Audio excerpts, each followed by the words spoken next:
teu. Shukran. Bé, abans de començar, gràcies per venir avui, perquè no, dèiem abans que no, és un divendres que hi ha dinars de Nadal, sopars pre-Nadal, i potser us ha costat una mica encaixar-ho. Per tant, gràcies per ser aquí, shukran ala hudurkum. I abans de donar la paraula a en Youssef, voldria presentar una mica el club de lectura, que, com ha dit l'Anna ja, és el tercer any que l'organitzem i aquest any l'hem titulat Identitats. Els que hi heu participat els altres anys al club de lectura sabeu que havíem llegit novel·les que, tot i que no llegíem en àrab, estaven escrites en àrab. I enguany hem triat com un altre camí, sí? Hem tirat cap a una altra banda. Els altres anys, no, quan parlàvem amb la Míriam, la Patrícia, l'Anna, fèiem propostes de lectures i moltes vegades ens trobàvem que proposàvem lectures que dèiem, ui, mira, seria interessant fer-la, però d'alguna manera les acabem descartant perquè originalment no estaven escrites en àrab. I per això aquest any hem triat ja directament un altre camí. Hem triat llibres que d'alguna manera o altra ens acostaran o tocaran d'alguna manera el món àrab, tot i que no seran d'escriptors en àrab. Llavors hem triat aquest fil de conductor que serà la identitat i seguint aquest fil llegirem dos autors d'origen marroquí que viuen aquí i una autora d'origen mallorquí que fa estades al Marroc. Per tant, a través d'aquestes lectures anirem, no? Estarem entre aquí i allà o anirem d'aquí cap allà. I res més. Esperem que us gaudiu de les tres lectures d'enguany i comencem amb la primera. Us presento en Youssef. En Youssef Al-Maimouni és escriptor i educador social. És llicenciat en Filologia Àrab per la Universitat de Barcelona i màster en Resolució de Conflictes per la UOC. Actualment compagina la direcció d'un centre per a joves amb l'escriptura i també és col·laborador de la revista Masala i Ràdio Àfrica Magazine. La seva primera novel·la és Cuando los montes caminen, i que és una novel·la sobre la Guerra Civil abordada des de la perspectiva d'un jove marroquí. La seva segona novel·la és la que hem llegit nosaltres, Nadie salva les roses, i la Míriam ahir ens va passar una entrevista en Youssef on comentava que aquestes dues novel·les formen part d'una trilogia. Després li podem preguntar com va, si ha començat la tercera novel·la i a veure quan la podrem llegir. I haurem de llegir la primera, abans de l'altra, potser. I res, passo la paraula a Youssef, si vols.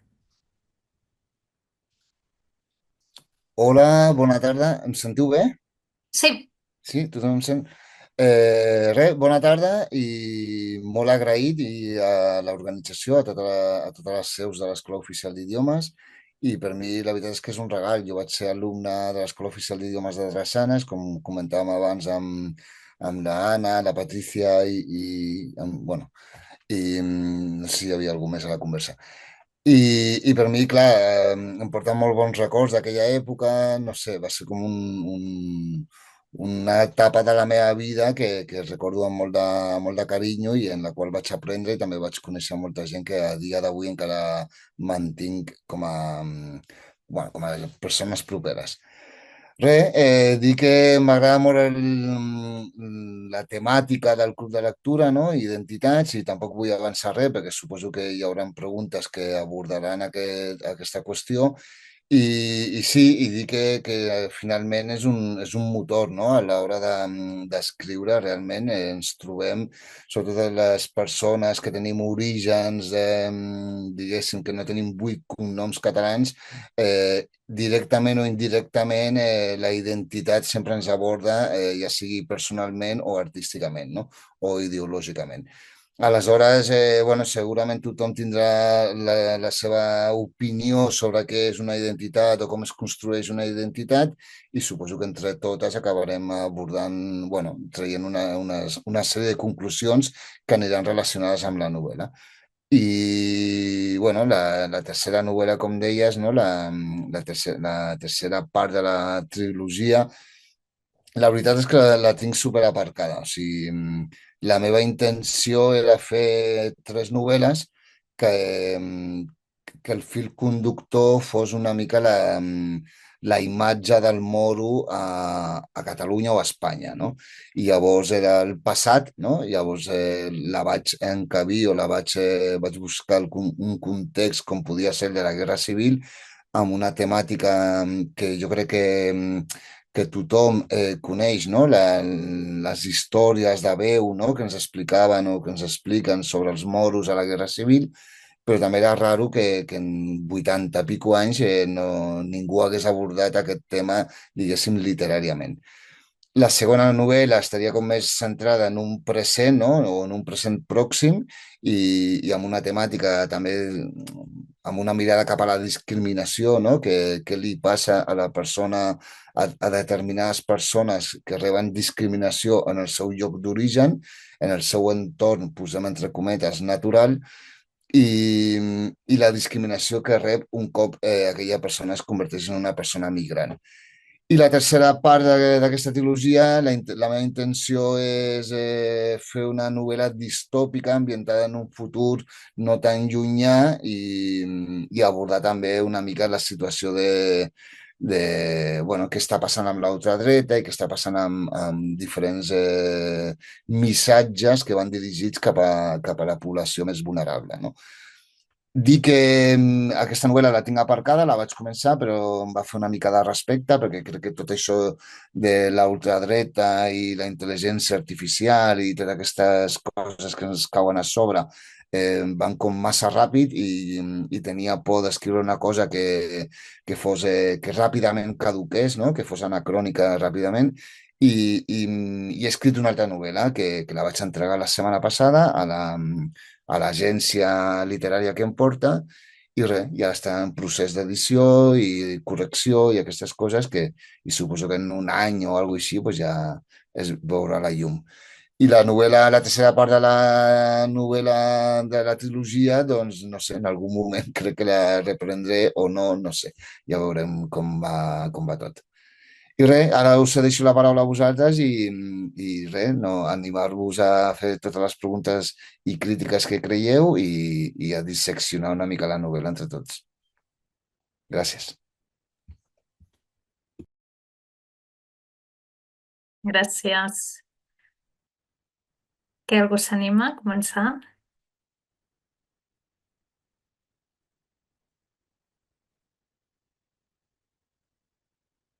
Olga?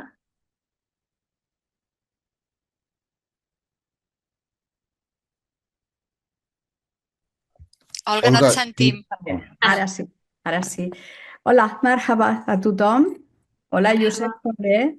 No, et volia preguntar quan hi ha d'experiència personal amb aquesta novel·la. A mi m'ha agradat sobretot molt el realisme, potser perquè hi ha llocs que fins i tot jo hi he estat, com el Marsella o la Bata de Guatiner. Quan era jove eren llocs on solíem anar allà amb els col·legues, no? I m'ha sorprès molt, era com estar llegint un article sobre la realitat més quotidiana. I volia preguntar això, quin pes té la teva experiència personal i sobretot la teva professió, clar. Merci. Shukram. Afwan, gràcies a tu. Per exemple, amb la primera novel·la, que era sobre la Guerra Civil i sobre els moros a la Guerra Civil, sí que vaig trigar molt en documentar-me, no? Perquè realment, clar, has de descriure què menjaven, has de descriure com vestien, has de descriure quin clima feien, bueno, determinades qüestions que serveixen per crear una novel·la que jo no havia viscut, mai he estat en una guerra, no he passat una hambruna, no he passat anys de sequia i coses així, llavors bueno, no volia caure en errors fàcils i llavors sí que vaig perdre, bueno, vaig dedicar molt de temps en informar-me, no? En preparar la novel·la perquè realment no se m'escapés cap detall. Amb la segona novel·la, en realitat, no, sí que vaig llegir articles i vaig llegir documents, també alguna cosa acadèmica, no? Que em servís una mica no sé, per buscar informació o per contrastar depèn quines opinions, però en realitat va sortir una mica sola, perquè sí que vaig tirar molt de la meva experiència, no? O d'experiències de companys i de companyes, i aleshores això em servia una mica per a construir aquesta novel·la d'una manera, bueno, amb una realitat que jo coneixia i que jo havia palpat. Òbviament, sempre li dones aquestes capes de literatura i aquestes capes de narrativa que serveixen perquè hi ha com dues coses, no? Una cosa seria el que és la veritat i una altra cosa és que sigui verídic, no? Jo et puc explicar una anècdota que sigui, doncs això, que m'hagi passat realment, però te l'he d'explicar d'una manera que jo he de trobar la forma perquè tu te creguis que allò que t'estic explicant és real, no? I més quan ho llegeixes, i més quan llegeixes algú d'una persona que no coneixes. Llavors, crec que per mi el més difícil era trobar aquell punt de veracitat, no? O sigui, que ja no fos veritat, sinó que realment que fos, bueno, verídic, no? Que tothom s'ho pogués creure, o que tothom que ha viscut aquell, bueno, com tu dius, no? En determinats llocs de Barcelona, pues que no li fallin els detalls, no? Llavors, sí, hi ha una suma de tot, no? Hi ha una suma, òbviament, de ficció, i hi ha una suma de coses que jo he viscut en primera persona o que m'han explicat persones properes.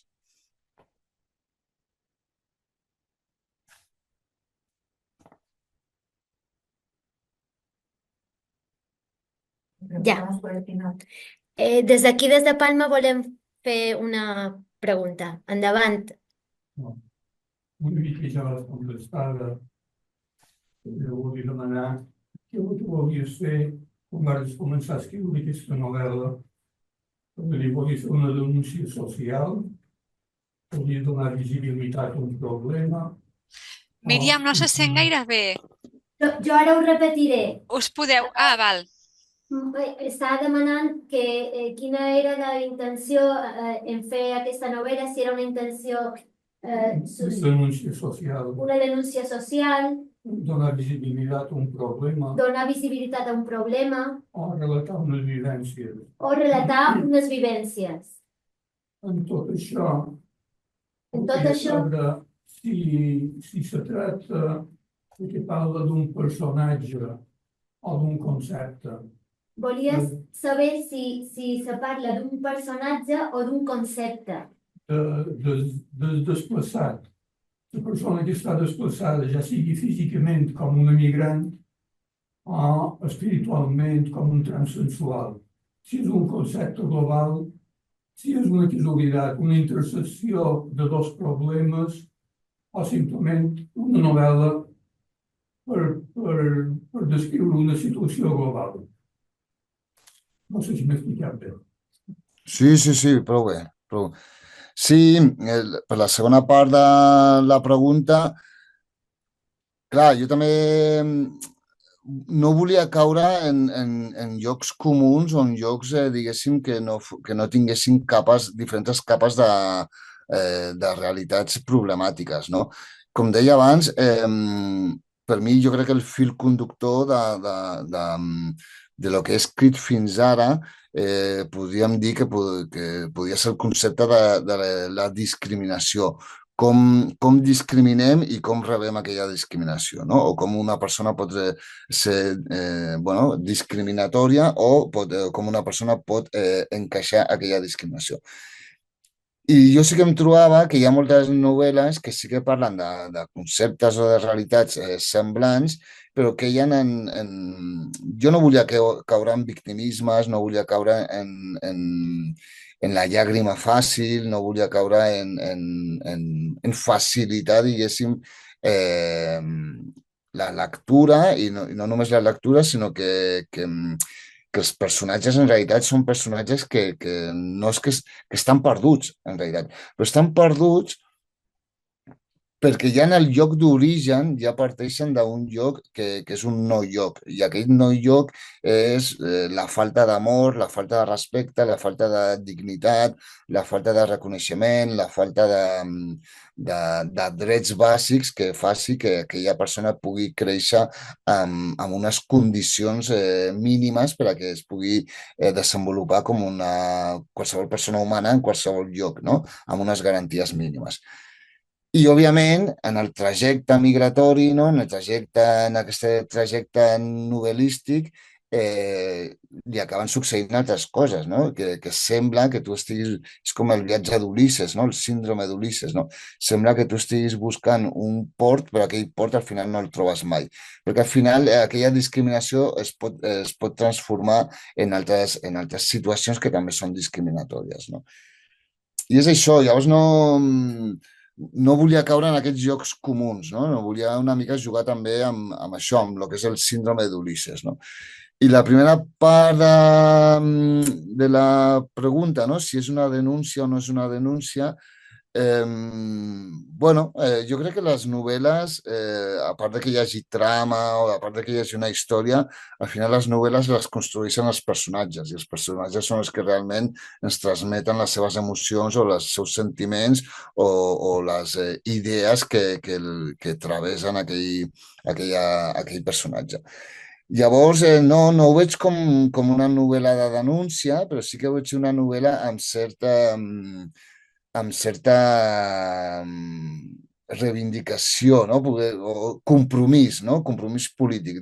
En la línia de, no sé,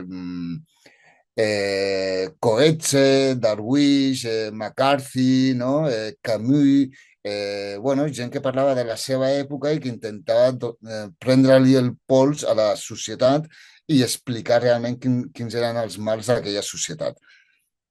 I aleshores jo no sé si ho he aconseguit o no, perquè al final això no sé si em tocaria a mi treure aquesta conclusió, però sí que era com l'objectiu, no? Prendre-li una mica el pols a lo que realment a mi em toca de prop. I una mica, no sé si ho he aconseguit, però una mica jo crec que en part sí, perquè, per exemple, al Marroc em conviden molt bueno, molt, m'han convidat en diferents vegades per anar a fires de llibres o a l'Institut Cervantes o a llibreries o coses així, però sempre em conviden per la primera novel·la. De la segona novel·la mai es parla, no? O si es parla no expliquen de què va, de quin és el drama social que hi ha a dins, no? I aleshores, clar, això veus que òbviament, pues, bueno, he aconseguit incomodar una mica a determinats estaments, no? I a la vegada, amb la primera novel·la em va passar una cosa similar en aquí, no? Al ser una novel·la sobre els moros, bueno, al principi jo no tenia agència literària ni res així i jo li vaig enviar el manuscrit a diferents editorials. La gran majoria no et responen perquè si no tens padrins aquí ningú t'obre la porta, però va haver-hi una que sí que em va respondre. Em van fer un informe positiu, valorar molt bé la novel·la, però finalment no la volien publicar, no la volien editar perquè la seva conclusió, o el que em van dir, és que era una novel·la massa espinosa tant per l'esquerra com per la dreta, no? O sigui, que llavors era com una cosa que ells no volien ficar-se en depèn quins terrenys fanagosos, no? I bueno, doncs llavors és una mica la meva intenció també, no? Crear unes novel·les que fins ara jo crec que no s'han treballat en la literatura més pròxima. Jo no conec cap novel·la que s'hagi fet en català o en castellà o a l'Estat o al país que parli sobre els moros de Franco. No conec cap novel·la. Bueno, hi ha Matías Enar, que va escriure Carrer Rual. No, la història no és d'un menor no acompanyat, és una persona ja major d'edat. No, llavors no coneixia cap novel·la que parli sobre un drama social que estem vivint des de fa anys, que són els menors no acompanyats, no? I aleshores, òbviament, hi ha una intenció política, ideològica, o digue-li com vulguis, allà darrere, però sense caure en moralismes, no? A mi la meva intenció és que cadascú tregui les seves conclusions dels personatges i de la història en si. O, per exemple, ara estic participant amb el Departament de Justícia d'aquí de Catalunya fent uns clubs de lectura als diferents centres penitenciaris d'aquí de Catalunya. I és curiós perquè he fet fins ara 4 camins, Brians 1 i Brians 2. I en els 3 tothom em fa una pregunta que realment en altres clubs de lectura no me l'havien feta. I és que Rihanna, si heu llegit la novel·la, ha comès un crim. i aquell crim, òbviament, bueno, queda no res, no? Al final, bueno, no acaba, no acaba tenint cap tipus de pena judicial. I llavors la gent que està dins d'una presó no ho entenia, no? Com pot ser que realment estem, bueno, traient, empatitzant amb una persona que ha tret aquest crim, etc, etc, etc, no? Bueno, i al final era graciós perquè al final cadascú treu les seves conclusions dels diferents personatges, no?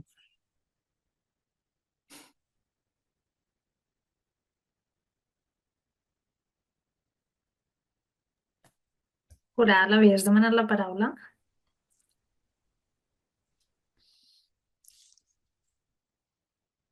No et sentim, Coral.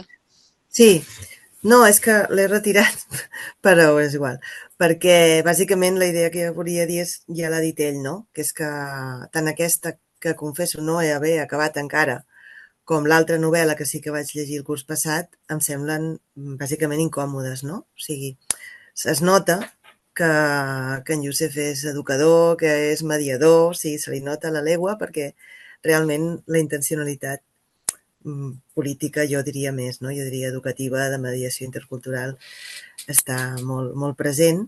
I, no sé, jo l'altra la vaig trobar molt interessant, aquesta, Cuando los montes caminen, i crua també, crua i realista i tot el que tu vulguis, però bueno, està una miqueta més allunyada en el temps i potser no fa tant de mal, no? Però aquesta, ostres, primera que ja comença molt bèstia, no? Que passa que després t'enganxa, perquè com que ja t'ha explicat el més cru al principi en el preàmbul, després vols saber què ha passat, no? I m'agrada aquesta estructura de novel·la, també la trobo interessant, però ja t'he dit, no he pogut acabar-la. O sigui, no sé. Sí, bueno, vaig tenir dubtes, i de fet és una cosa que també vaig lluitar bastant amb l'editorial, perquè l'editorial, clar, comença d'una manera tan crua, no? I en el que el personatge principal li passa tota aquesta desgràcia ja en el primer capítol, ja com, bueno, que depèn, no tothom accedeix a aquest tipus de literatura, no? Llavors, clar, l'editorial pensa d'una manera més comercial i d'una manera més, bueno, fer que el llibre sigui més accessible a la majoria de gent possible, però jo tenia clar que no, que la meva aposta era una altra, no? I realment la meva aposta també, per mi un dels personatges preferits de Nadie salva les roses és Marina, no? Perquè, bueno, perquè de vegades ens oblidem que tu pots ser blanca i haver nascut a Barcelona i haver tingut una vida més o menys estable, sense grans desgràcies, però que a la vegada també tens un patiment, també tens una depressió, també tens coses al teu dia a dia que no et fan sentir del tot bé, no? I, bueno, també pues, això, no? Aquest joc de miralls entre els tres personatges per mi era la meva aposta, no? Que realment tothom, òbviament, pues, si has viscut una guerra o has viscut un drama o t'estan fent la vida impossible per les teves ideologies o la teva condició sexual o de gènere, és una cosa que realment és molt difícil de pair. Però també reivindicar bueno, que el tema de la salut mental o salut emocional o salut bueno, la salut de tots i totes, sigui pel motiu que sigui, també és una cosa que hem de visibilitzar, no? I llavors era una mica en aquest sentit.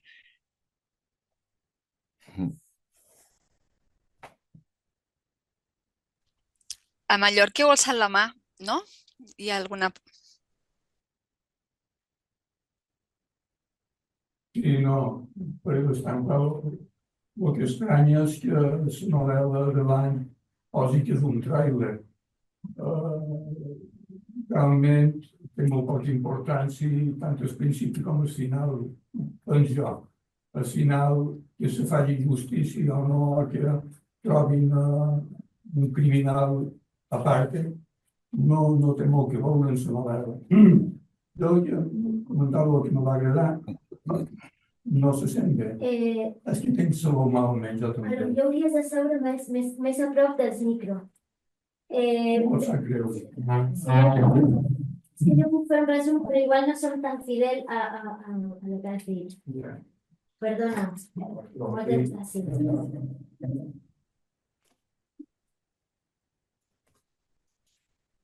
Jo el que trobava és que quan presentes els personatges, els representes capítol a capítol, i no dius quin és el personatge que és i fins al final del capítol, amb la qual les idees que van mullant és difícil assignar-les, concretar-les a damunt d'un personatge.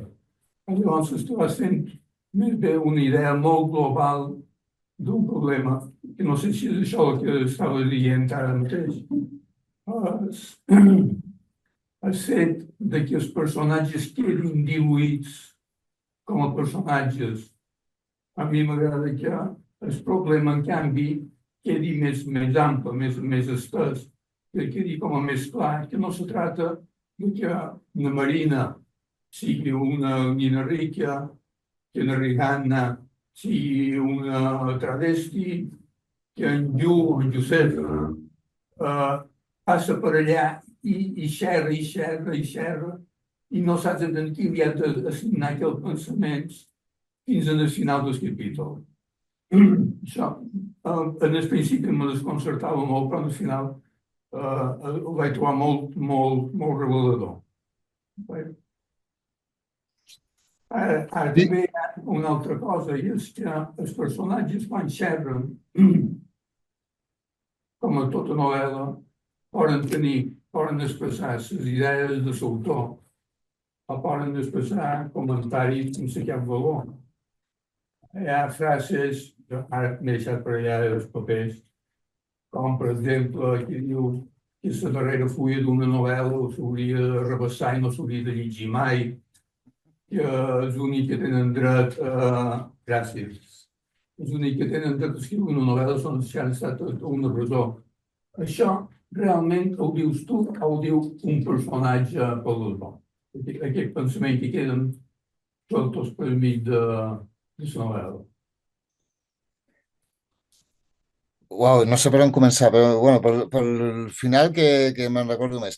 No, sí, aquí hi havia una intenció i hi havia un joc que no és meu, o sigui, ho han fet altres autors. A França es fa molt, Paul Auster ho fa molt, llavors és barrejar, diguéssim, el que és el narrador amb l'autor, amb els personatges, i que d'alguna manera et faci confondre o que sigui un puzzle que fins a l'últim moment, fins que no posis l'última peça, no sàpigues realment quin és el rostre d'aquell encaix, no? Llavors, aquí sí que, per això també utilitzava, bueno, el personatge es diu com jo, té una feina similar a la meva, és pare més o menys com a la mateixa vegada que jo, etc, etc, no?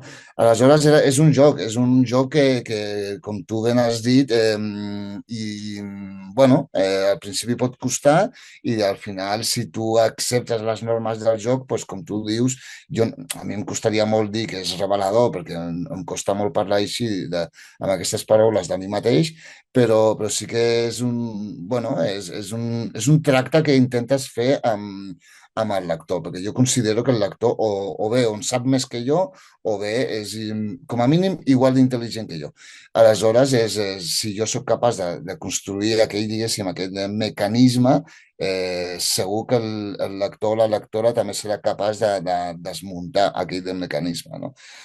Clar, després hi havia la qüestió de que si és un thriller, si no és un thriller. Clar, òbviament jo jugo també amb les regles del thriller, també una mica rient-me, no sé si rient-me seria la paraula, però també una mica jugant amb aquestes novel·les de jocs d'artificis que tenen 1000 girs i que ara sospites de que serà un el dolent i després no, és l'altre, i després no, encara no, espera't que a l'última pàgina ja et direm si ha sigut aquesta o no, o et deixem la novel·la oberta perquè així potser deixarem un peu a que es pugui donar una novel·la després, no?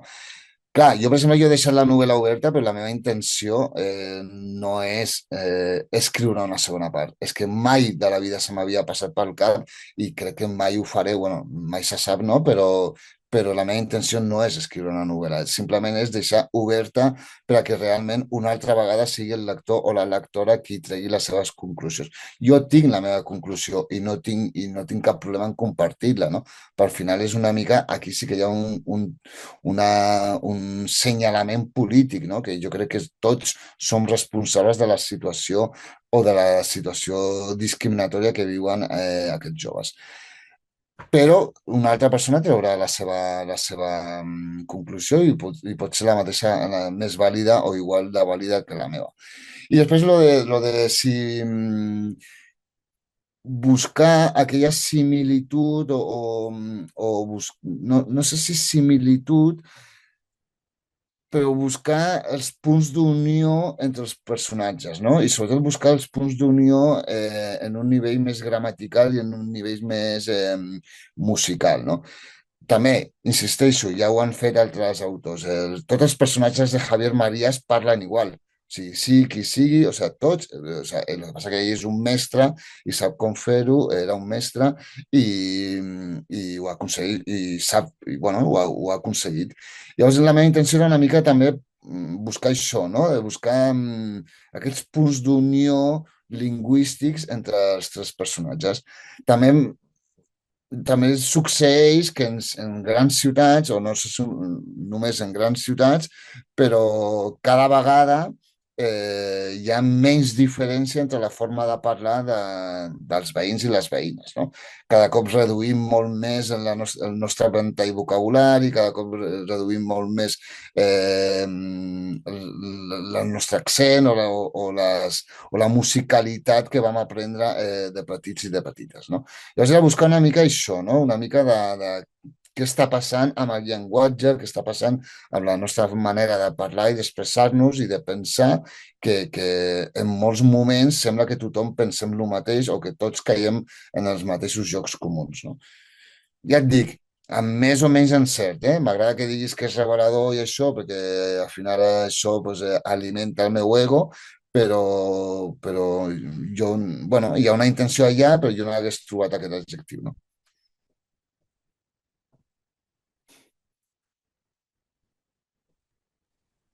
Míriam? Gràcies. Sí, Sí, endavant. se me sent? Sí, Sí. a veure. Bon dia, Josep, i tota la resta.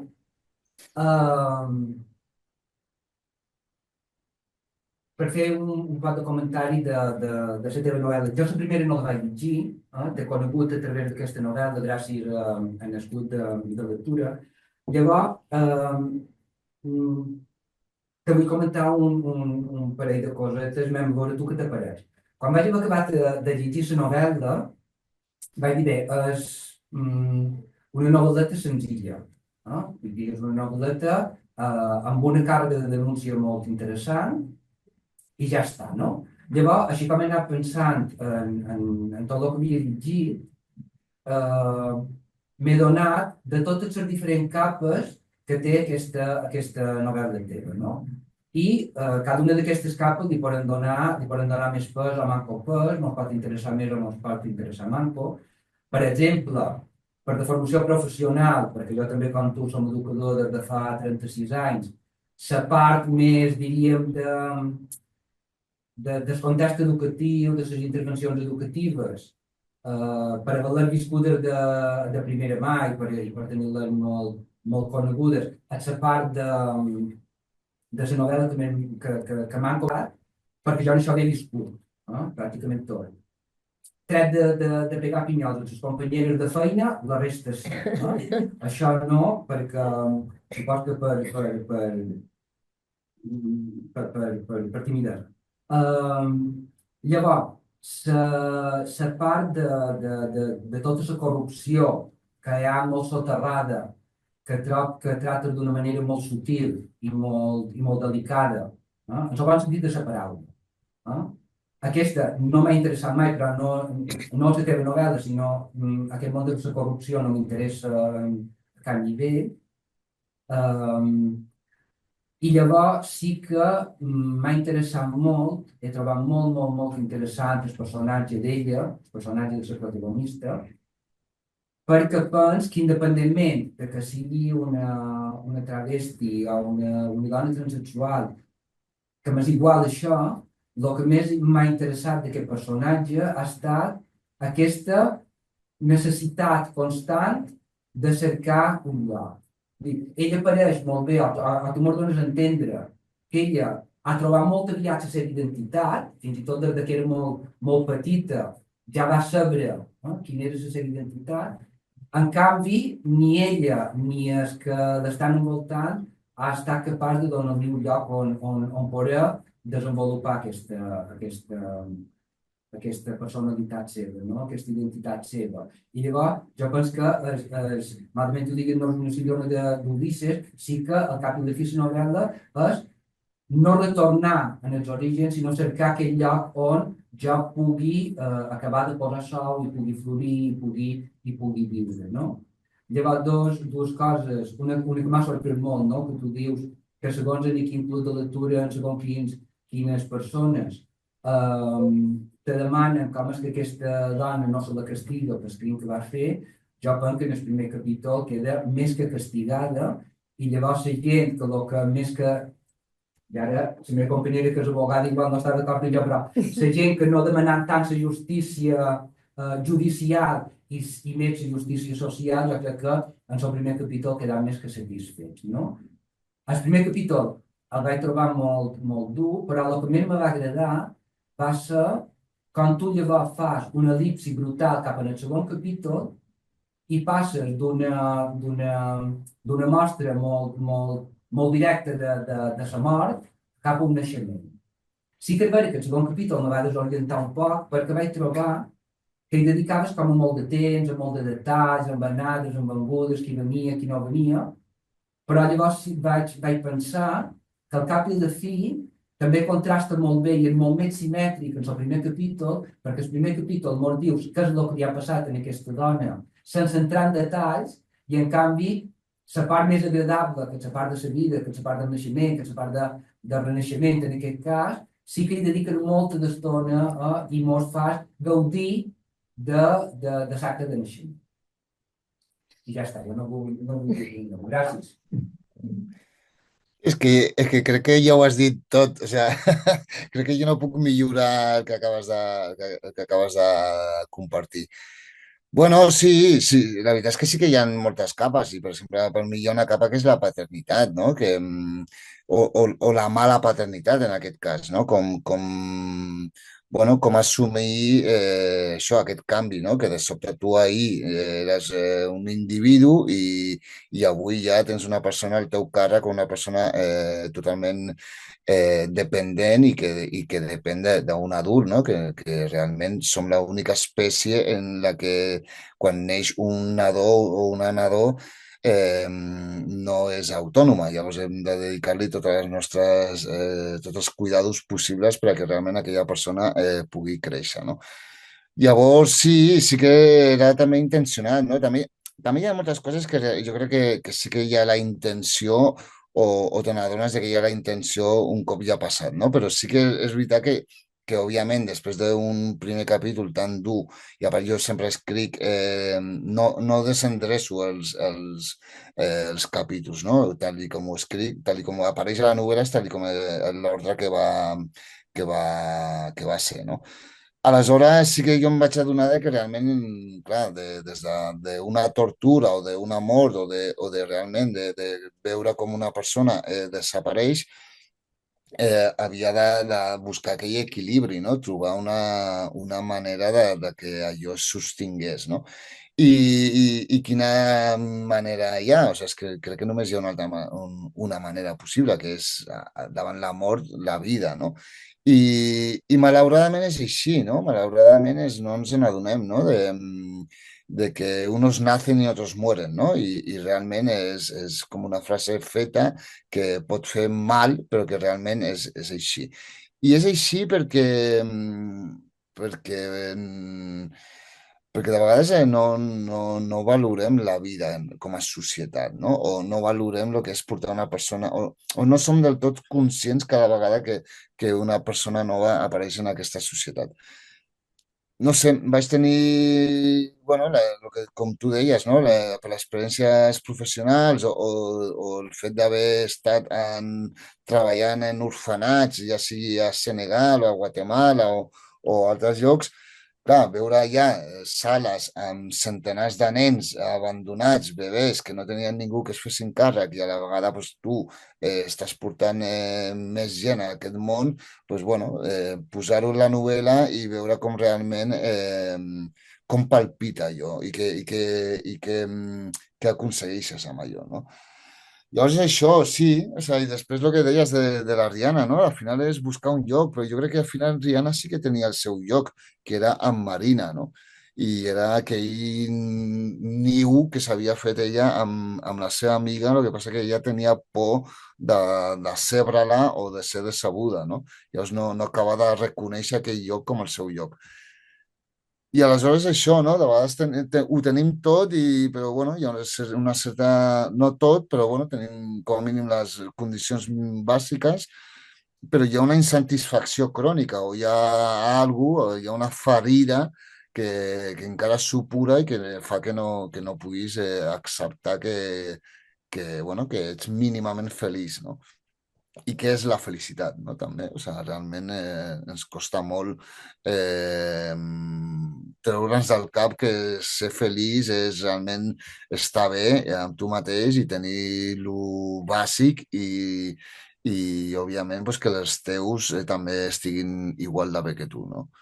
Llavors això, sí, hi ha diferents capes i són capes que òbviament, cadascú li toca de prop, doncs això, per defecte professional com a lectors o lectores de diferent recorregut, doncs cadascú veu quins són els punts que més interessa o més separa de la novel·la, no?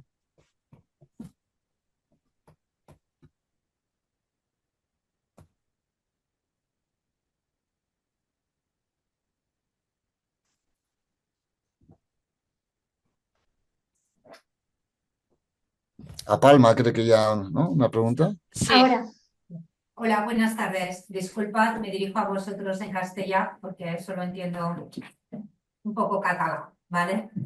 Entonces, primero, Josep, muchas gracias por tu tiempo. Segundo, he leído el libro, por supuesto, y la verdad me ha provocado muchas reacciones.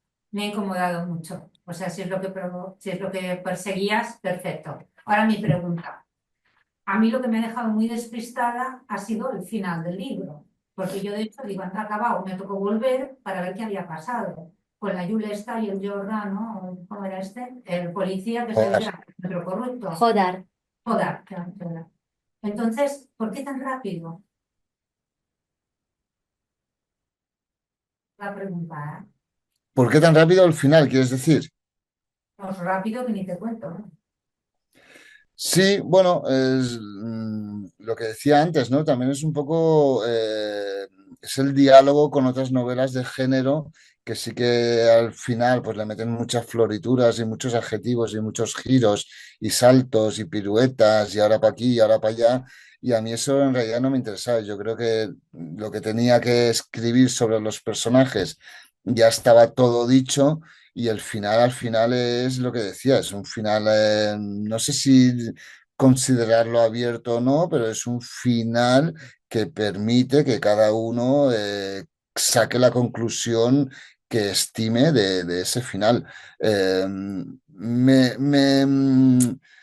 molesta mucho las novelas que, que me dicen qué tengo que pensar o que me dicen qué es lo que ha pasado durante la novela, ¿no?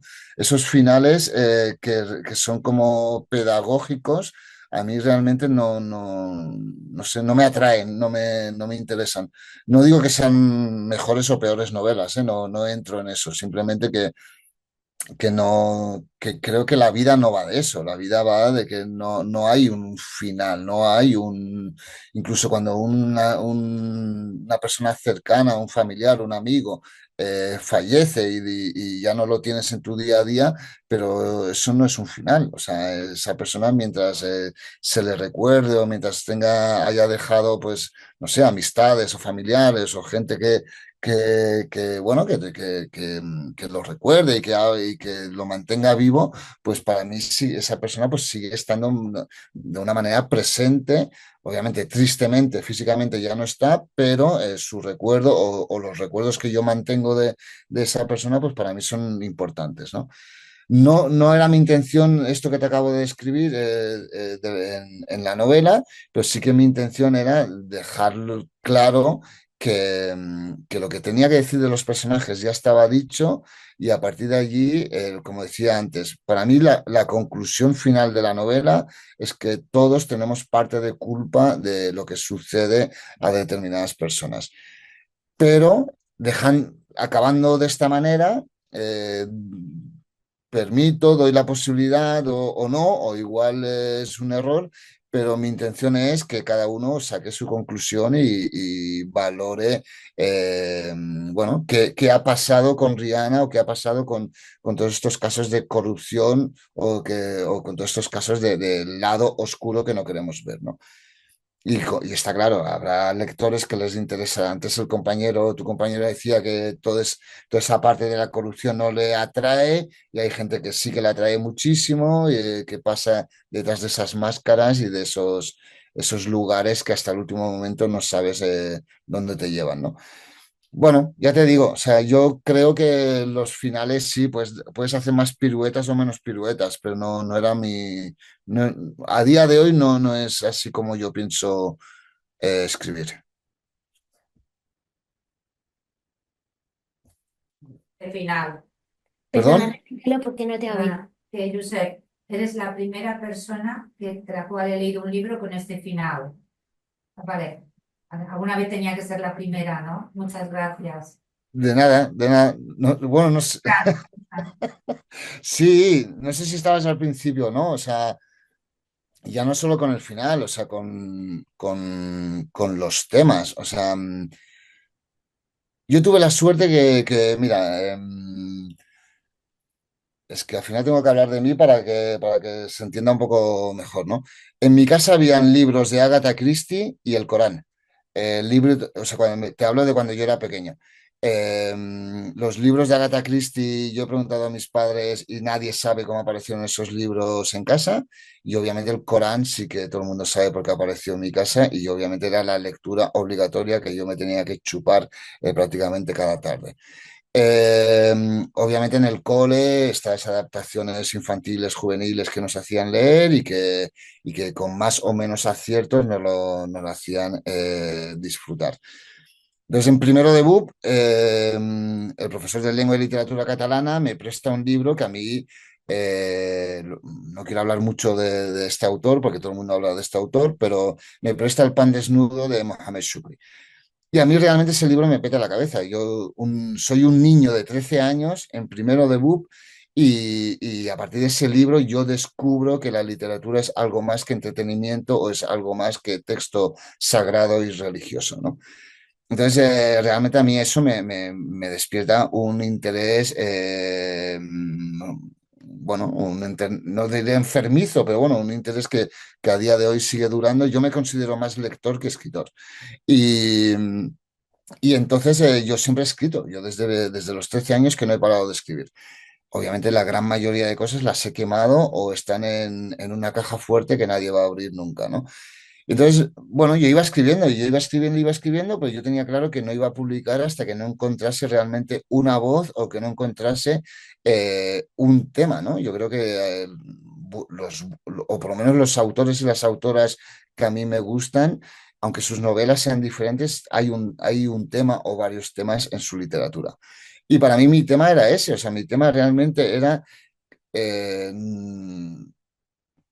qué está pasando con la literatura catalana, con la literatura española, que realmente no está abordando unas zonas que están en los márgenes y unos personajes que están en los márgenes, que todos sabemos que están allí, pero que no nos lo visibilizan y no nos los acercan de ninguna manera, ¿no?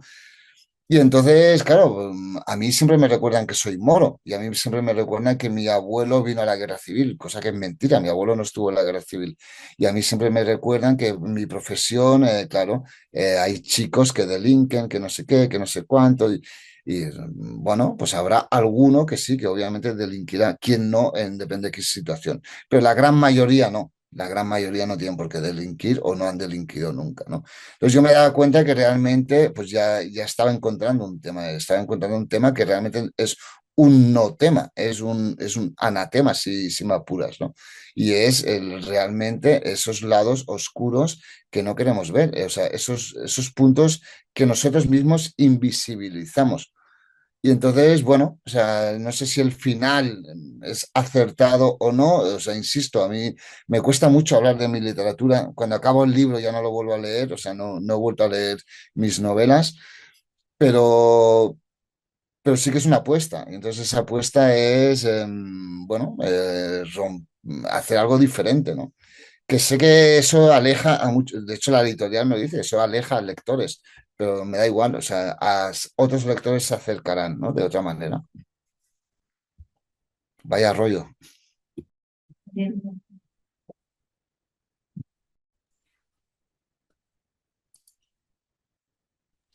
Va, Jesús. Sí, perdó, és que estava connectant el catarro. Què tal? Bona tarda. M'ha agradat molt que parlessis del xucri, perquè de fet hi ha una cosa... Jo he llegit els dos primers llibres, aquests que has citat abans, i el següent, que són força diferents, però... I hi ha una cosa de la teva manera d'escriure que m'ha cridat l'atenció, i és la manca... que gairebé tot sempre està construït en frases molt curtes, gairebé sempre com sense subordinacions, i no ho sé, potser perquè algun dels últims llibres que havia llegit era un llibre del Vilamata, recordo, i l'últim del Paul Auster, que abans has citat també, i que tenen aquestes subordinacions llarguíssimes, de vegades excessives. I el teu llibre m'ha sorprès una mica pel que fa a l'estil, precisament tot el contrari, no? Aquest ús constant de la frase curta que de tant en tant gairebé trobava a faltar algun relatiu i allò de dir, noi, allarga una mica la frase. I ara quan has comentat això, de fet m'ha fet pensar en el Xucri i potser en algun altre llibre que havíem llegit l'any passat, que eren traduccions també d'altres d'autors d'autors àrabs diversos, i també en general hi havia una tendència també a la frase curta. No sé si això té a veure... No sé quina és la teva llengua materna, si és el d'Arija o l'àrab, si això té alguna mena de connexió o simplement és una opció estètica deliberada per part teva, que suposo que és el que es tracta.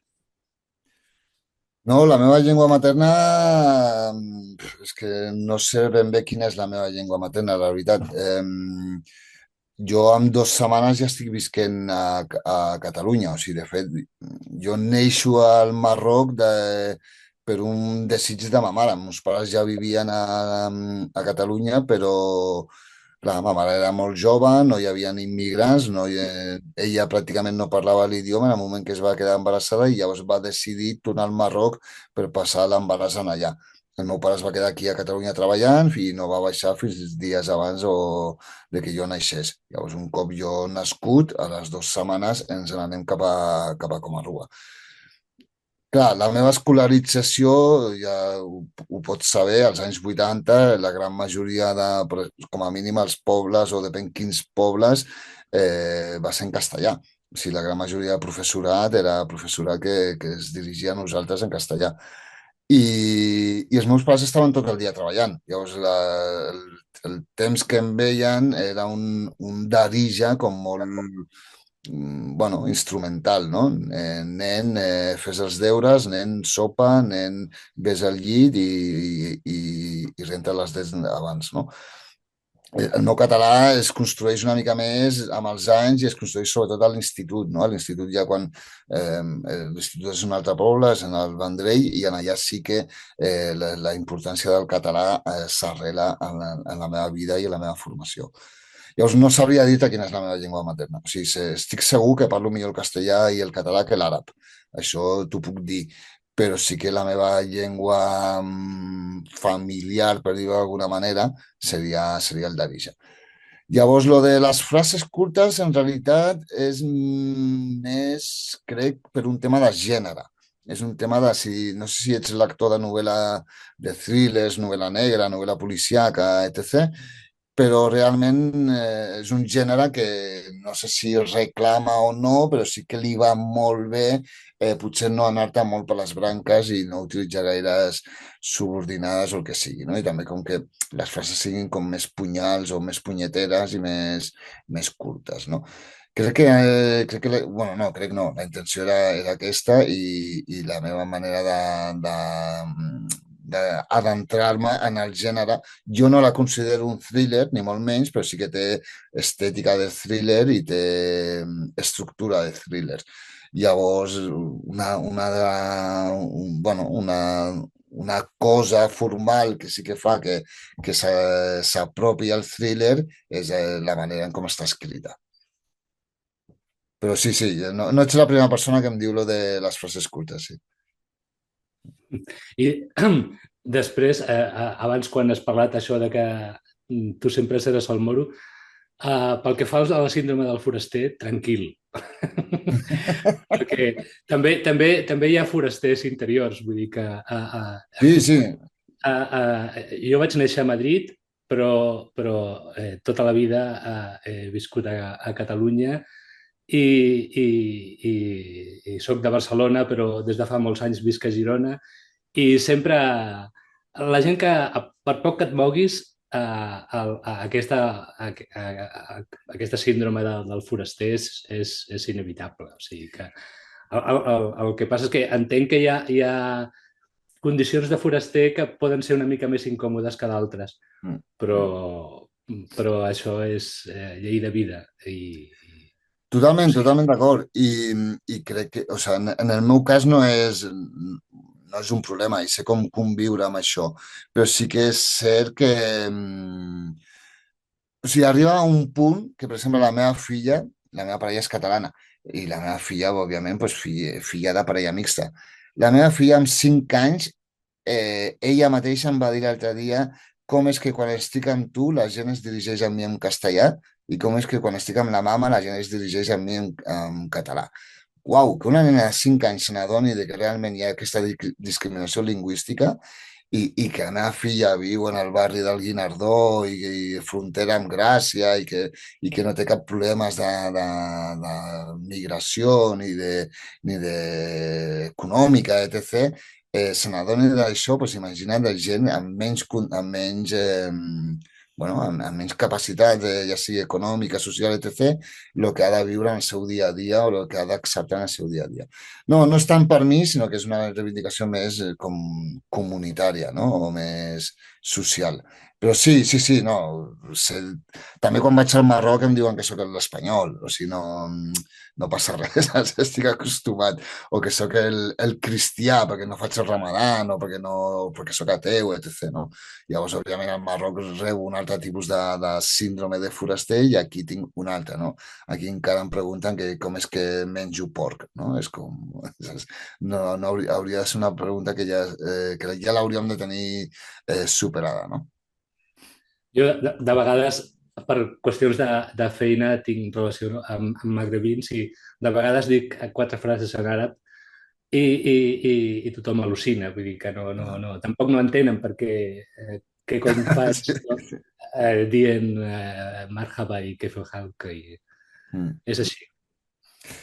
I res, puntualitzar una cosa només de lo de Shukri, que he dit que no volia parlar gaire d'ell, etc. Dic que no vull parlar gaire d'ell. A mi m'encanta Shukri i jo he crescut amb Shukri i vaig tenir l'oportunitat de conèixer-lo i és algú que realment el tinc com algú molt proper dins de la meva construcció personal. però crec que caiem en l'error que quan parlem de Marroc o quan parlem de literatura marroquí sempre arribem a Shukri i perdem l'oportunitat de parlar d'altres autors i d'altres autores que són o igual de bons o igual d'importants o millor fins i tot que Shukri, no?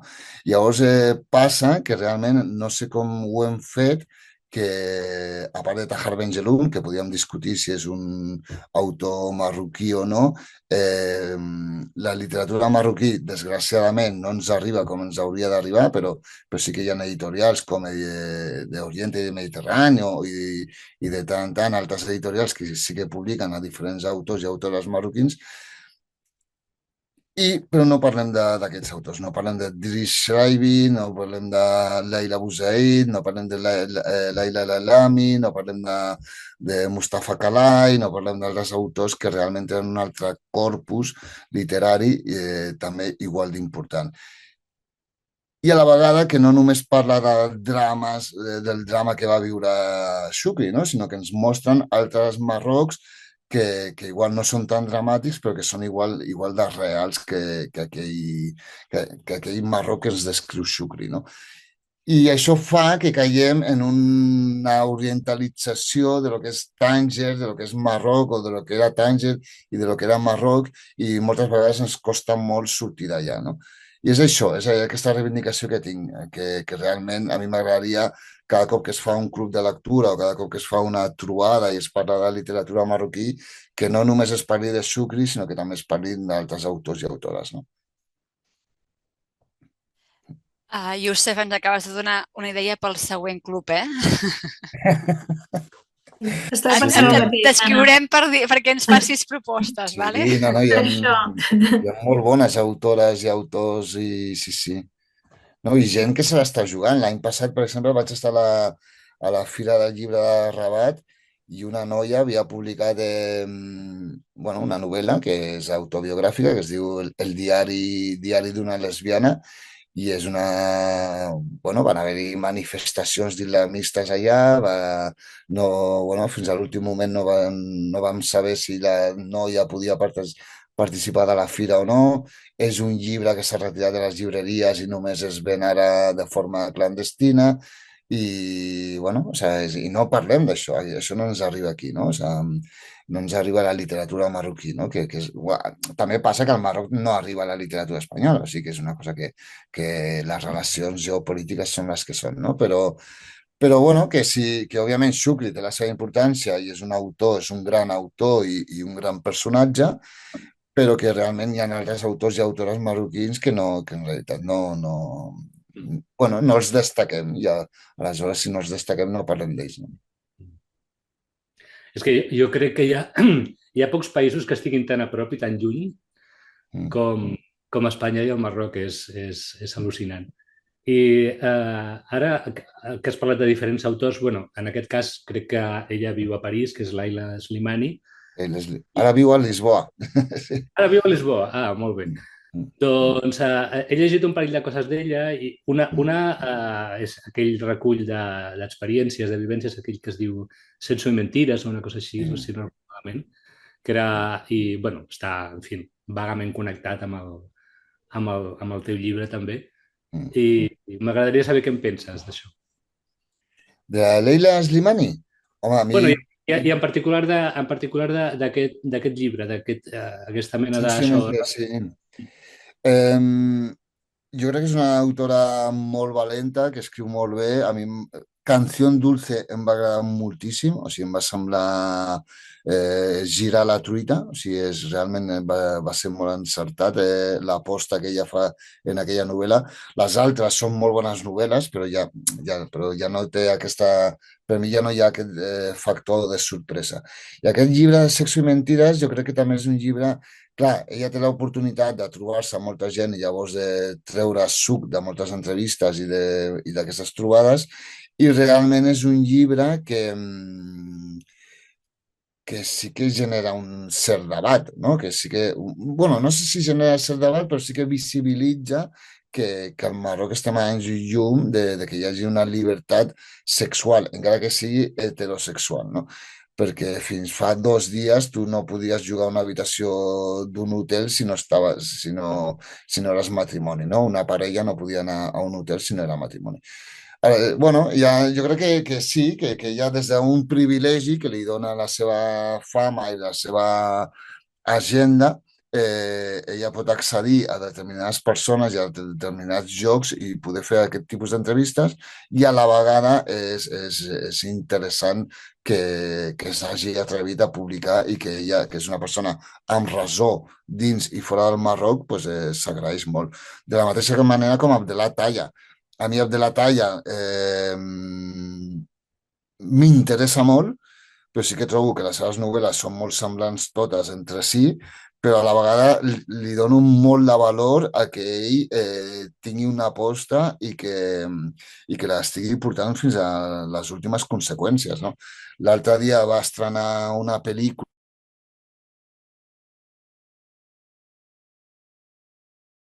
que és, i al Marroc hi ha hagut molt de rebombori perquè ell a la presentació de la pel·lícula, que la dirigeix ell, bueno, va demanar que la llibertat de relacions sexuals al Marroc i que la comunitat LGTBI pogués començar a tenir bueno, els drets que haurien de tenir qualsevol persona, no? I llavors, bueno, un munt de diaris, premsa, programes de ràdio, òbviament gent al carrer, etc., pues, ha posat les mans al cap i s'ha generat bastanta polèmica amb les seves declaracions, que en realitat no deia res de l'altre món que no fos una cosa sensata.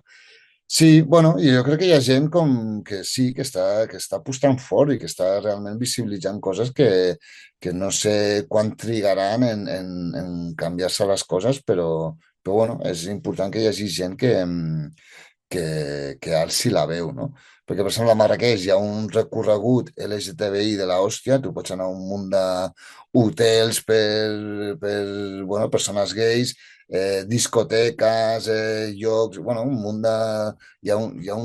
pues això, un mapa de locals, sobretot destinats per a pues, la comunitat LGTBI, però no se'n parla d'això, no? O sigui, o sigui, és com tu pots gaudir d'aquests jocs, però a la vegada públicament no pots ser homosexual, no? És una esquizofrènia molt rara.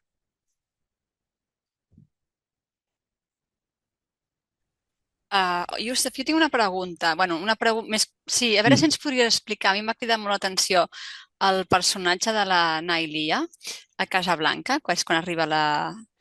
Sí, i que et deixes anar, no? Que és com una nissaga, no? Que venen de... no recordo si d'Algèria. No? Ens podries explicar d'on te ve això? Sí, aquí en realitat barrejo com dues coses, no? Barrejo el que és les cendres del barri Bouzbir, que no sé si coneixeu el barri Bouzbir de Casablanca. El barri Bouzbir de Casablanca va ser una mena de barri roig com el d'Amsterdam. Pues, a Casablanca hi havia un barri similar. I per què? Bàsicament és perquè els primers anys del segle XX Casablanca, els francesos volen que el port de Casablanca, la ciutat de Casablanca, sigui un lloc turístic. I realment a Casablanca hi havia molta prostitució, hi havia realment moltes persones que es dedicaven a la prostitució, no només del Marroc, sinó que venien d'altres parts d'Àfrica i també d'altres parts del món i se n'anaven a Casablanca perquè allà, si volies dedicar-te a la prostitució, doncs realment tenies possibilitats. Llavors els francesos, que volen que la ciutat de Casablanca sigui un lloc turístic, no volen que la prostitució estigui com molt visible, llavors construeixen un barri emmurallat on tenen allà a totes les prostitutes i a tots els prostitutos allà dins. Fins i tot hi ha un text de Simone de Beauvoir, no? que visita aquell barri i fa les seves declaracions una mica desafortunades, però bueno, que està documentat, no? I ho barrejo amb es deien Oulad, no sé per què és Oulad i no Bnet, Oulad Nailiyya, que era com una mena de comunitat del nord, Amazic, del nord perdó, sí, del nord-est nord-oest d'Argèlia amb la frontera del Marroc. I bàsicament era una comunitat de dones que també vivien una mica també òbviament, de treballs artesanals i de treballar la terra i altres, bueno, altres labors de l'època, però sobretot també vivien del món de les relacions sexuals, no? I amb elles passa una història similar, amb els francesos d'Argèlia, aquestes dones que sempre havien viscut en llibertat i que eren respectades fins i tot per l'islam de l'època i per bueno, les comunitats de l'època. Als francesos no els hi sembla correcte que la seva manera d'entendre la comunitat i també les tanquen en prostíbuls i les converteixen en prostitutes professionals, no? Llavors, bueno, barrejo aquestes dues històries i la fico allà en la novel·la allà a Casablanca, no?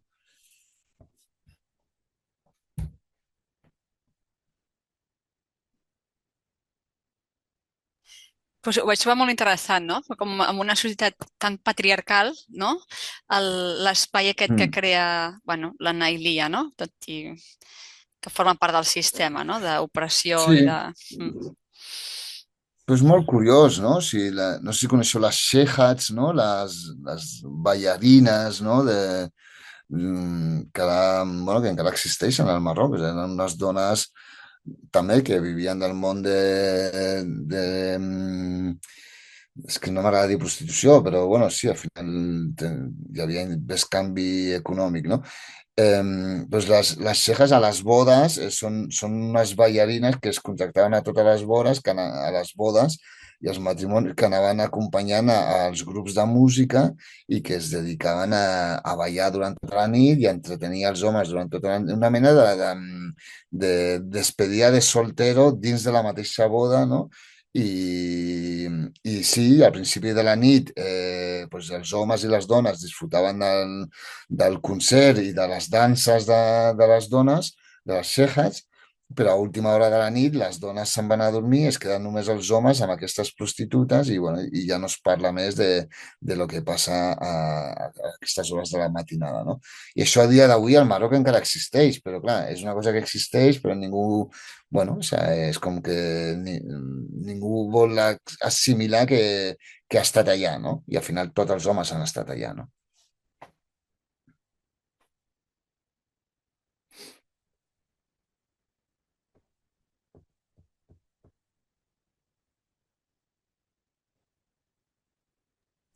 Que algú més s'anima?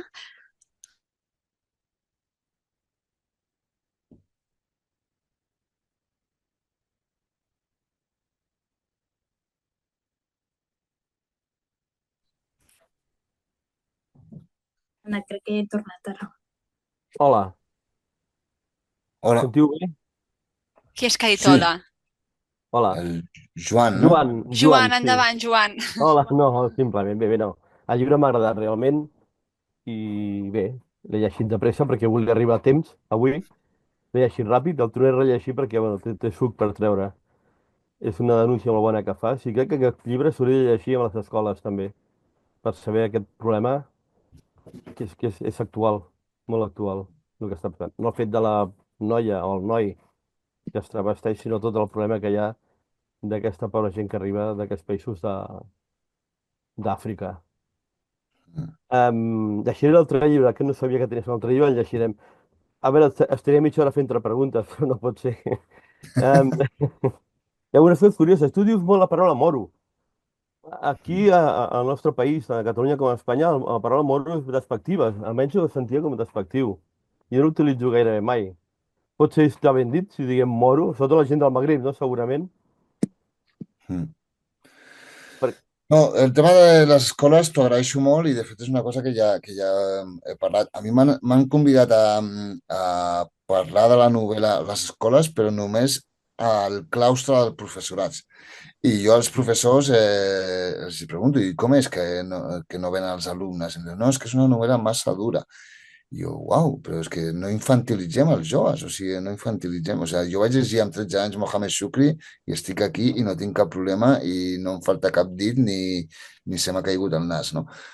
Però bueno, sí, suposo que a les escoles bueno, interessa altre tipus de literatura o altre tipus de format i no sé, bueno, ja m'agradaria a mi que entressin a les escoles, però no sé com es fa això i tampoc em puc preocupar d'això.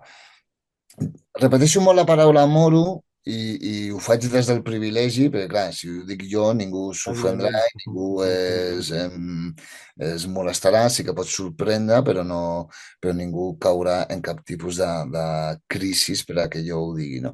Però sí que és cert que jo reivindico, també tinc discussió amb amics moros que no opinen igual que jo i òbviament aquí ens respectem i acceptem les opinions dels altres, no? Però jo sí que crec que l'origen de la paraula no és despectiu. L'origen de la paraula és quan els romans arriben al nord d'Àfrica i aquelles zones es deia Maurus, que incloïa també Mauritània, bàsicament fins a Líbia, no? I Túnez, sí, Líbia, i, era un gentilici que en principi en els primers textos on apareix, no apareix d'una manera despectiva. És amb les croades, és amb la famosa Reconquista, és amb la Guerra Civil, és bueno, amb tota la literatura de l'alteritat, de generar la construcció identitària. I mira, avui estem amb aquest club de lectura que va sobre identitats. La construcció identitària d'Espanya o de l'Espanya cacique, l'Espanya de la Castilla, no? Necessita d'un enemic, necessita d'un altre per a realment mostrar-se com a diferent.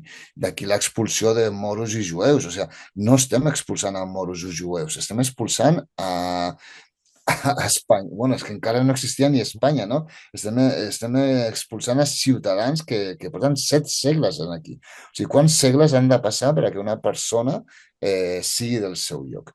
Clar, però al final prima més la religió que no pas si tens un cognom o un altre, no? Llavors, la meva reivindicació és aquesta, que no em nego a que aquesta paraula se l'apropiï només pues la gent que la utilitza com a xascarillo o la gent que la utilitza de manera despectiva. Jo, pues, bueno, en els jocs que puc i sé que se m'entendrà, la faig servir per reivindicar que realment no.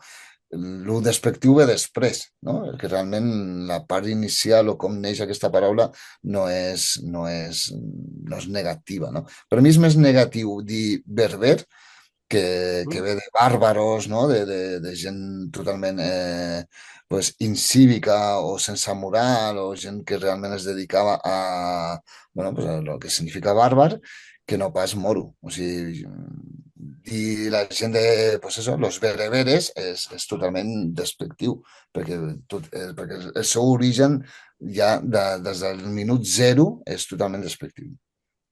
Companys de Mallorca hem fet una bona anàlisi de la novel·la, no la faré jo, però hi ha unes coses curioses, perquè aquí has fet un petit homenatge a Barcelona i has tret a la llum llocs que jo no coneixíem. Molt curiosos, eh? Sobretot de la persona aquesta, no sé, canalla, de manera, no? La que tenia amagada. Trobo que està bé, inclús. I nombres algun lloc que conec, no? Perquè parles un moment de baixar a la plaça i baixen a la plaça del Sol. Pot ser la Marina viu per allà a prop, a la plaça A del Sol? fer... És quan està visquent quan està fent aquest programa de la universitat, no? Que ella Sí. conviu amb una... no recordo el nom de la senyora. Mercedes, es diu Mercedes, aquí la Sí, Mercedes o la no? Rosa. Sí, Mercedes o Rosa, perquè hi ha dues sí. senyores. Bueno, d'elles, no sé. Bueno, sí, llavors viu al costat Viu allà, del la Sol, plaça no? del Sol. La plaça del Sol i va allà a fer el botellón i Doncs això, no? bueno. Sí, sí. Sí, és que també és una mica sortir de la postal, no? Sortir de... Exactament. Reivindicar també Barcelona, que no és només un espai per als turistes, sinó que és un espai dels veïns i les veïnes, no? I que, bueno, que no cal que vingui Woody Allen a dir-nos com és la ciutat de Barcelona, perquè nosaltres ja sabem com és la ciutat de Barcelona, no? Doncs sí. Bé, com a manera d'anar tinc un sopar. Doncs a veure, Felicito, m'ha agradat molt. Moltes I gràcies. bé, i seguirem en contacte. A veure si ens veiem per Gràcia, diu que vius a prop entre Sí, Guillardó i sí, Gràcia. visca... Jo visc a Gràcia, per tant, a veure si algun dia ens trobem per aquí al barri. Ole, Molt bo de pues conèixer-te i encantat. moltes Molt de gràcies, gust. igualment. Igualment, Ole, Josep. gràcies. Míriam, a Palma teniu la matxacada? Sí. Pots parlar. Em sentiu?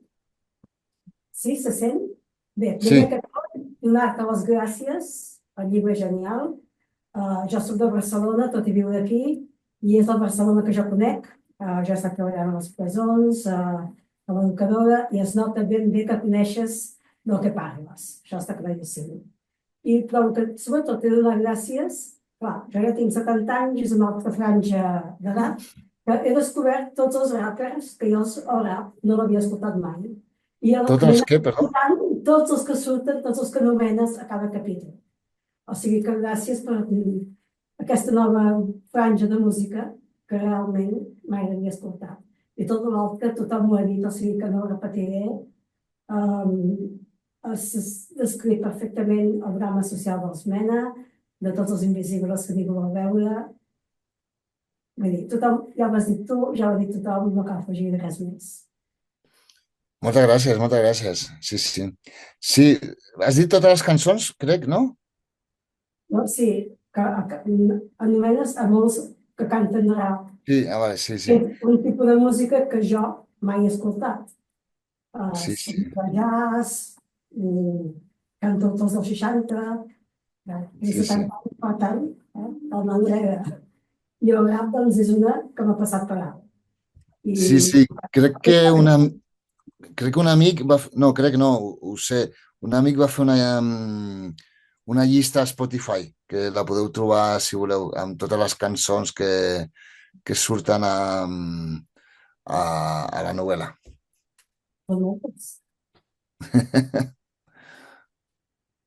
Ens la podries passar, Josep, aquesta llista de Sí, Spotify? sí, sí, Vale. sí.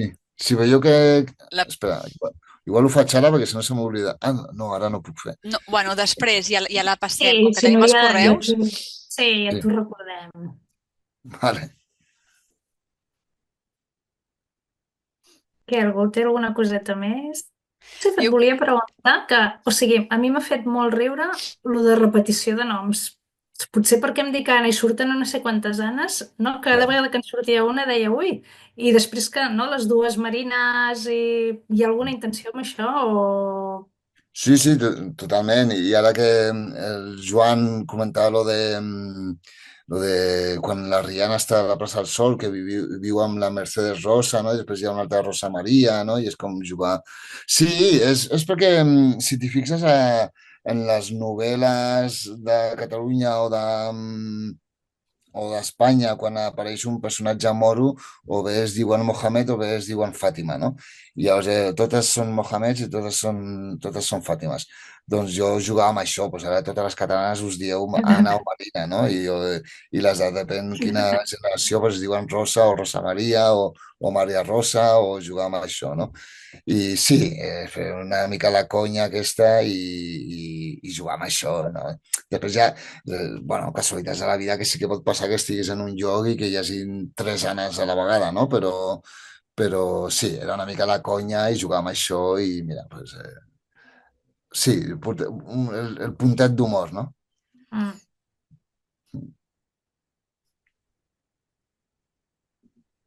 Jo volia, sí, perquè la novel·la la van posar, no?, com dins del cicle aquest d'identitats, no?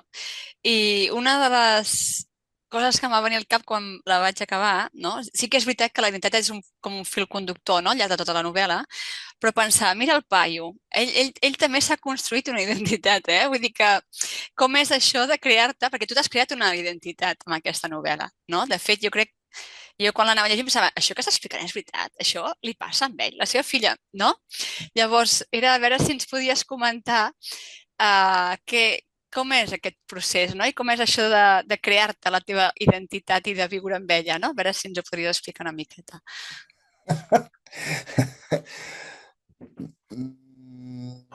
En realitat també és un joc. Mira, em va passar una cosa que és ric per no plorar, però Però bueno, que jo volia jugar, abans que he dit Paul Auster i això, jo volia jugar que en totes les meves novel·les els protagonistes es diguessin com jo i, i ja està, i acceptar-ho i no... I és un joc, al final, o sigui, no té més importància que aquesta.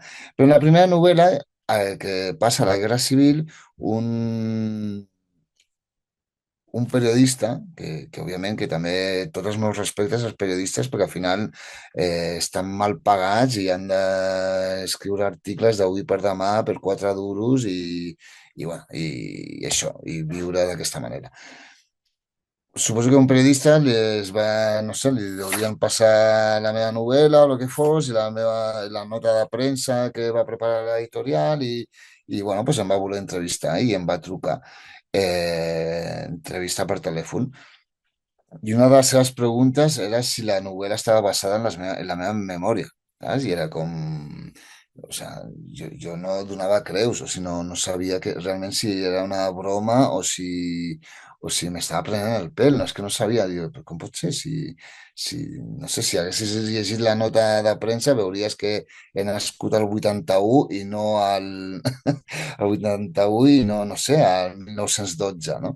Que impossible que jo hagi viscut la Guerra Civil o impossible que jo pugui tenir cap tipus de relació amb mi. Llavors vaig veure que realment hi havia una ignorància molt gran cap a depèn quin tipus d'autories o cap a depèn quin tipus de literatures, no? Llavors, amb la segona novel·la he jugat a fer la paròdia d'això en un altre context òbviament, intentar, doncs, òbviament, descol·locar encara més, no?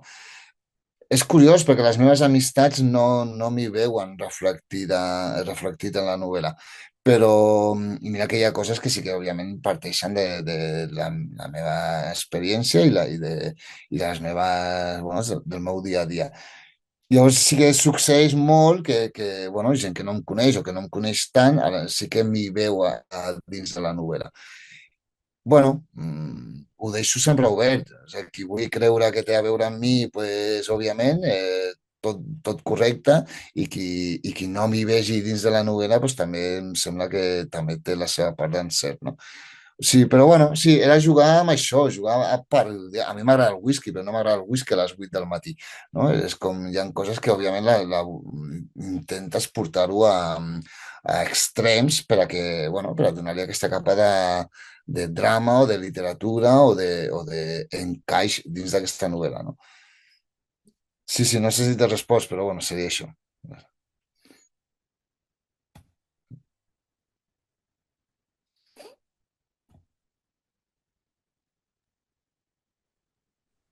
Hi ha alguna coseta així per anar acabant? Perquè portem ja, no?, una horeta i mitja, més o menys, que és el que havíem dit. No sé si voleu una última oportunitat d'una última pregunta. No? A Palma? En Palma, damos las gracias. En Palma te damos las gracias. Shukran, muchas gracias. Juan, gracias a vosotras por participar y por leer la novela. Sí, sí. Doncs merci, shukran lakum. Si us sembla, ho deixem aquí i ens veiem, ens tornem a trobar al febrer. És la segona, Anna? Recordo, Míriam? Al febrer, I que sí? Al febrer, Dia 21. 21 de febrer, sense sucre. Sense sucre, exactament. Exacte. Doncs res, moltíssimes gràcies per convidar-me a aquest espai i a poder compartir amb vosaltres la novel·la i que gaudiu de les pròximes lectures, tant de la Mireia com del Said, bueno, que les gaudiu i que també podeu xerrar amb ells i amb elles i disfrutar una mica d'aquest espai, no? Shukran lak. Gràcies. Moltes gràcies. Shukran. Moltes gràcies, Youssef. Ma'as-salama. Adéu. Ma'as-salama. Adéu, bon cap de setmana a tothom. Assalama. Igualment. Bona setmana. Ma'as-salama.